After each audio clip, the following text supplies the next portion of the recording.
जी अस्सलाम वालेकुम स्टूडेंट्स, मैं हूं आपका ट्यूटर मोहम्मद यासिर। जी स्टूडेंट्स, हम क्वेश्चन नंबर 4 स्टार्ट करने लगे हैं 4.3 का।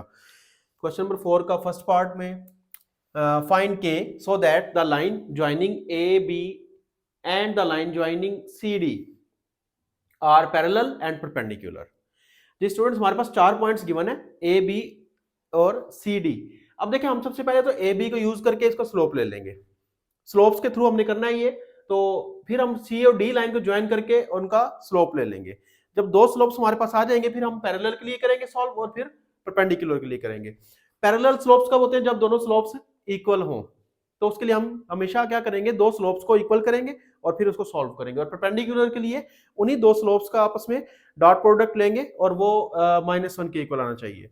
अभी देखें, फर्स्ट पार्ट है slope of,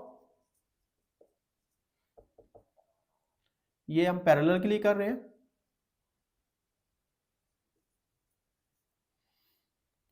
ji slope of A B m1 y2 minus y1 over x2 minus x1।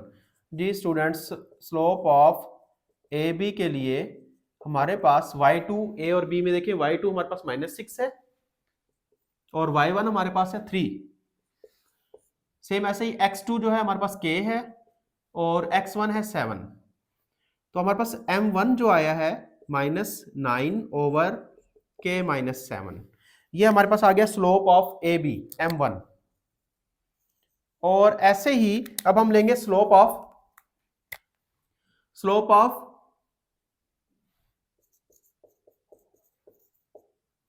C D.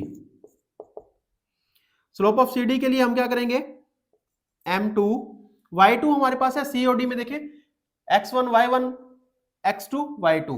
तो y2 हमारे पास है 4 minus 5 over x2 minus x1। अब हमारे पास m2 आएगा -1 बाई -2। m2 हमारे पास आ गया है 1/2। तो हमारे पास स्लोप ऑफ ए बी भी आ गया, स्लोप ऑफ सी डी भी आ गया। अब हम सबसे पहला पार्ट जो हम कर रहे हैं अभी, वो है पैरेलल के लिए। तो हम पैरेलल के लिए पहले प्रूव करेंगे। हमने वैल्यू फाइंड करनी है के की, तो हम सबसे पहले पैरेलल के लिए करेंगे। पैरेलल के लिए क्या है, m1 और m2 दोनों क्या होंगे, इक्वल होंगे। m1 की वैल्यू हमारे पास है -9 ओवर k माइनस 7 और m2 की वैल्यू हमारे पास है 1/2। अब इनको हम क्रॉस मल्टीप्लाई भी कर सकते हैं। तो ये आ जाएगा माइनस का 18, 9 को 2 से मल्टीप्लाई किया और k -7 को 1 से मल्टीप्लाई किया। तो अब देखिए, हम k 7 को इस तरफ ले आएंगे, ये प्लस का हो जाएगा k। अब हम इसको अरेंज करके लिख रहा हूं मैं, -18 7, तो ये माइनस का 11 बच गया हमारे पास। ये आ गई k की वैल्यू, किसके लिए है, ये पैरेलल के लिए है। अब हम इसी को सेकंड पार्ट जो है परपेंडिकुलर के लिए, उसके लिए हम सॉल्व करेंगे। तो सेकंड पार्ट फॉर परपेंडिकुलर। जी स्टूडेंट्स, अब देखिए परपेंडिकुलर के लिए फॉर्मूला क्या था कि इन दोनों स्लोप्स का प्रोडक्ट लेंगे और वो -1 आना चाहिए हमारे पास।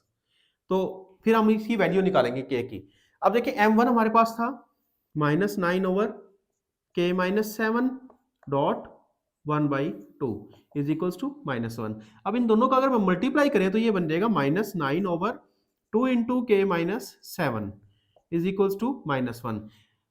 अब देखिए, इसको हम क्रॉस मल्टीप्लाई करें तो ये -9 यहीं पे है और ये जो डिनोमिनेटर में वैल्यू है वो इस तरफ आके मल्टीप्लाई हो जाएगी, -2 इंटू k माइनस 7।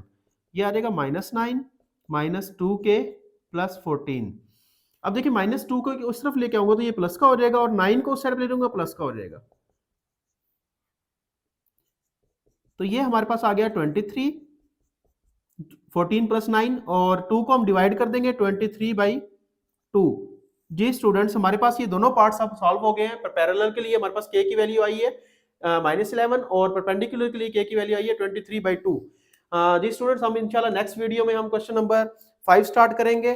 और इस यहाँ पर अगर किसी बच्चे को कोई डाउट है तो वो कमेंट्स में पूछ सकते हैं। Thank you so much.